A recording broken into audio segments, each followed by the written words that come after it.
Donc, voici la troisième partie de la vidéo. Donc, dans cette partie, je vais vous expliquer la partie pharmacie, caisse et puis configuration. Donc, on va commencer d'abord avec la partie pharmacie. Donc, demande de stock. Demande de stock. Stock de médicaments. C'est pas demande de stock, mais stock de médicaments. Donc, si je clique sur afficher, ça va montrer les différents médicaments qui se trouvent dans ce qu'on vend d'habitude. Donc, si je vais ajouter les niveaux, je clique ici ajouter. Donc, ici, je prends les catégories. Donc, je vais prendre antipalu qui est là. OK. Donc, l'huile, c'est... Bon, je prends ça. Ou bien, je prends le deuxième qui est là. Je ne sais pas si ça, c'est antipalu, mais je prends ça quand même. Donc, le prix d'achat unitaire. On suppose qu'on achète à 1000 francs. Le prix de vente. Ici, on va faire à 2500. Maintenant, Ambo a affiché quoi comme prix de vente? Donc, je suppose que Ambo a affiché 2000 francs pour vendre ça. Donc, à partir de combien de quantités, le système n'a qu'à me signaler que c'est presque fini. À partir de 10. Bien, j'ajoute. Ça, je suis en train d'enregistrer tous les différents stocks que je vends. Maintenant, après ça, maintenant, je peux venir au niveau de, toujours au niveau des pharmacies, je fais demande de médicaments. Demande de médicaments, c'est comme une commande. Donc, je clique afficher. Il y a les commandes qui ont été faites depuis la dernière fois. Donc, le rouge ici, ça veut dire qu'on doit toujours le fournisseur. Bien. Donc, je vais cliquer sur ajouter pour faire une nouvelle commande. Donc, je vais faire commande de ça et de ça. Donc, je clique sur ça. Je veux combien de quantités? Je veux 100. Bien. Je clique sur ça aussi. Je veux combien de quantités? 50. Bien. Donc, ça fait 150 000. S'il y a les dépenses associées à cette commande que moi-même j'ai fait au bout de la route, je les précise ici ou ici. Dans le cas contraire, je laisse. Au niveau quand je faisais cette commande, j'ai payé combien au niveau du fournisseur? On suppose que j'ai payé juste 50 000. Voilà. S'il y a les détails à ajouter, je peux mettre ça ici. Après, je fais ajouter. Voilà. Donc, ça va me faire sortir. Voilà. Facture de commande. Bien. Avec tous les détails. Après ça, si je vais placer une nouvelle commande, je clique ici nouveau. Sinon, si je vais voir la liste des commandes que j'ai fait, je clique sur liste. Bien. Donc ici, si tu vois que ça est en jaune, ce sont les commandes faites, mais qui ne sont pas encore validées. Voilà. Donc, rouge ici, ça veut dire qu'on doit toujours le fournisseur. Voilà, c'est ce que ça veut dire. Bien. Donc, pour valider ça, je peux cliquer juste sur les deux commandes ont été faites ensemble. Donc, pour valider, je valide juste un. Dès que je clique comme ça, c'est bon, c'est validé. Même si ça ne change pas. Mais quand je vais actualiser, vous allez voir que ça va changer. Ah, ok. Je peux valider ça et je peux valider ça. Voilà, on doit faire les deux. Bien. Donc, si je vais voir les détails des différents paiements qui ont été faits, je clique ici. Voilà. Et ça va me montrer les produits commandés, le total, le montant à payer. Voici ça. Bien. Maintenant, si je vais faire le paiement de fournisseur, je clique sur le signe dollar qui est là. Je clique sur ça. Et ici, ça va me dire que versement 1. Donc, le premier versement qui a été fait aujourd'hui à TTR, c'est 50 000. Si je vais faire deuxième versement, je suppose que le deuxième versement, c'est 25 000. Voilà. Donc, si je clique, tu vois, deuxième versement, je vais faire troisième versement. Et au fur et à mesure, ça est en train de réduire petit à petit. Voilà. Ça, c'est au niveau de pharmacie. Commande et paiement des commandes. Maintenant, pour vendre des médicaments, c'est vendre des médicaments. Donc, je clique sur ça. Afficher, c'est pour voir les médicaments qui ont été déjà vendus. Si je veux vendre maintenant, je clique sur ajouter. Ou bien, depuis ici, je clique sur ajouter. Je vous ai dit que ajouter qui est là, et puis ajouter qui est là, c'est pareil. Bien. Donc, je clique sur ça. Bien. Dès que je clique, tous les médicaments disponibles dans mon stock seront dans la liste ici.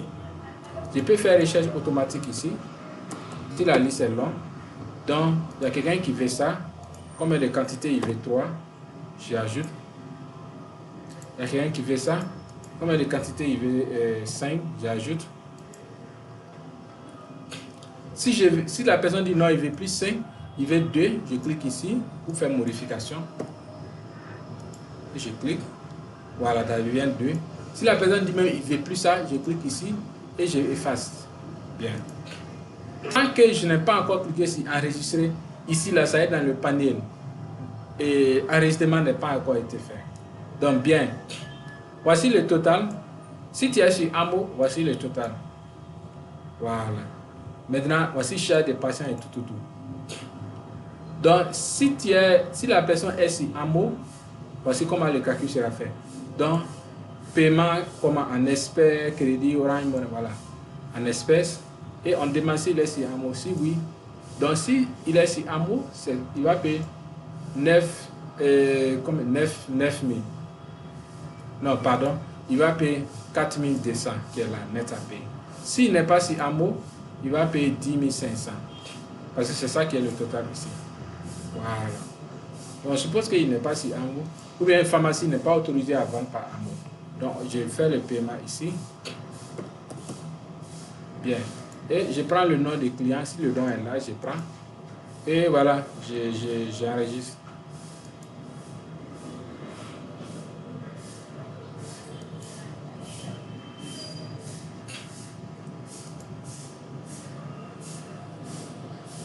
Bien.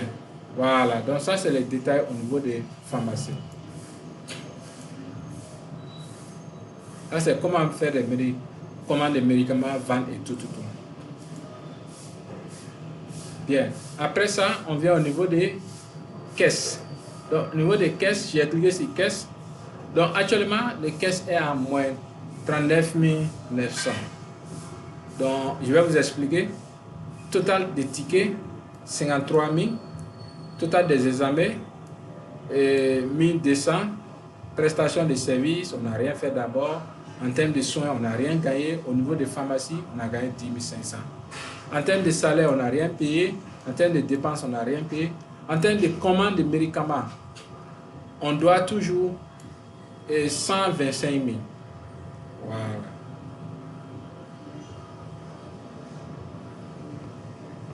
Bien.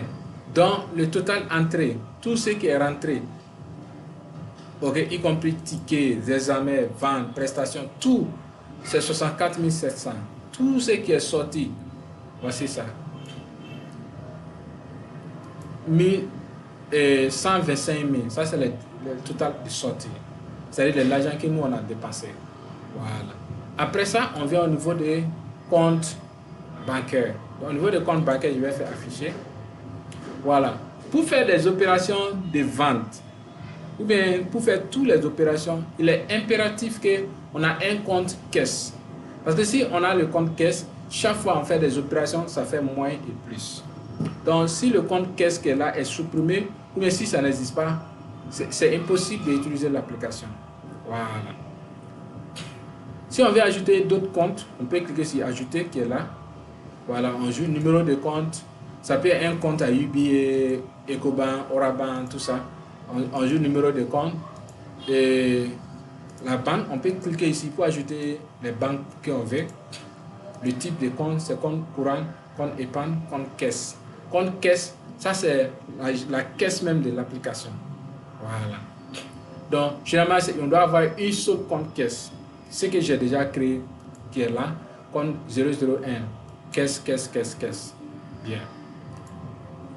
Donc, dès qu'on met le titulaire de compte, le solde, au début, quand on ouvre le compte, le solde est 0, donc on met 0 ici, et puis on fait enregistrer. Bien. Après ça, on peut venir au niveau des opérations bancaires. Dans les opérations bancaires, on peut faire afficher, il n'y a rien, on peut faire ajouter. Ici, ça c'est les comptes, on peut sélectionner ça, on va voir ce qui est dedans. On peut faire les retraits et les dépôts sur ce compte. Voilà, on met le montant, la date, qui a effectué ce dépôt et on met les détails, on valide. Donc ça va faire plus ou moins. Ça va dépendre de l'opération qu'on a pris ici. Bien. Après ça, on a au niveau des versements de salaire. Donc, je vais faire afficher. Bien. Versement de salaire. Pour le moment, on n'a pas aucun salaire enregistré. Donc, on peut ajouter ici. Ajouter un salaire. Donc, on prend nom de l'employé. OK? Voilà. Donc, supposons que l'employé qui est là, on a ajouté un employé. Je vais voir ce que moi-même j'ai ajouté l'autre jour pour tester. OK, c'est ça, le premier qui est là. C'est ça. Bien. Donc, je reviens. Versement de salaire. Je fais afficher. Il n'y a rien. Donc, je fais ajouter. Donc, je prends. Voilà. Ça, c'est ce qu'on avait ajouté pour tester. Donc, salaire, j'ai mis 1000 francs. Donc, pour le mois de janvier, l'année 2026, date de paiement, on suppose que c'est aujourd'hui. Il est payé par virement bancaire. Et on lui a donné combien de primes? Bon, on lui a donné une prime de 20 000 francs. Voilà, il a travaillé. Retenu. Il n'y a pas de retenue. On a payé combien? On a payé 21 000. Oui, parce que le 20 000 francs plus et les détails maintenant. Et quand on clique valider, ça va nous faire sortir un très bon bulletin de salaire. Donc tout c'est automatique dans l'application. Automatiquement. Tout c'est automatique. Donc je vais zoomer ça. Donc nom de clinique, tant est là. Compte. Là c'est les personnes, services, tant. Période janvier. Virement bancaire. Période. Il a reçu salaire de base 1000 francs, indemnité de prime plus 20 000 et ça donne total qu'elle a. Donc il a reçu 21 000. Voilà. On emploie ici, les ressources humaines ici, voilà, il met des cachets, tout. Bien, si on revient pour faire le paiement pour le même mois, ça ne va pas passer. Voilà. Donc je reviens ici, je vais annuler pour venir dans la page affichée.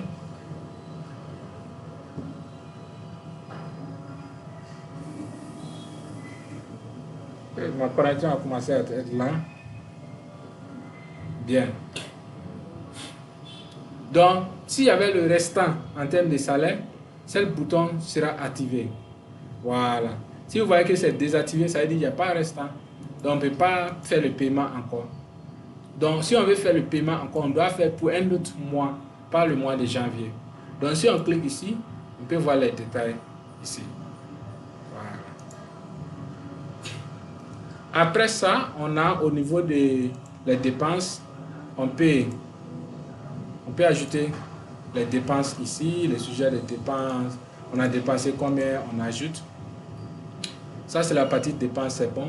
Au niveau des chambres, afficher, voici tous les chambres que vous avez.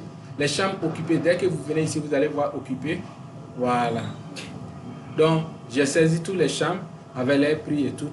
Si on veut voir les détails, on clique ici. Si on veut ajouter d'autres chambres, on clique ici. On met les catégories, les types et le numéro de chambre et le prix. Bien. Après ça, on a les prestations. Voilà. Ce sont les prestations que je demandais la dernière fois.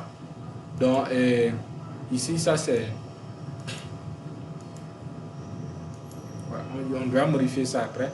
Donc, on doit modifier le nom qui est la carte de membre. Ce n'est pas une prestation. Bien. Donc, on peut ajouter d'autres prestations ici. OK. On met libellé de la prestation, prix de la clinique, le prix des hameaux. On ajoute. Par exemple, scanner. Pour scanner le prix de la clinique et le prix des hameaux, on met scanner, on met échographie, prix des sang. Et voilà, on met toutes les différentes prestations ici avec les prix. Comme ça, au niveau des guichets, quand on prend le type de prestation, automatiquement le prix va venir. Quand le médecin prend ça, automatiquement quand on passe au guichet, ça va venir. Après ça, on a l'employé. Voilà. Bien. Et puis, on a la partie assurance. Donc, la partie assurance, Voici les pourcentages ici.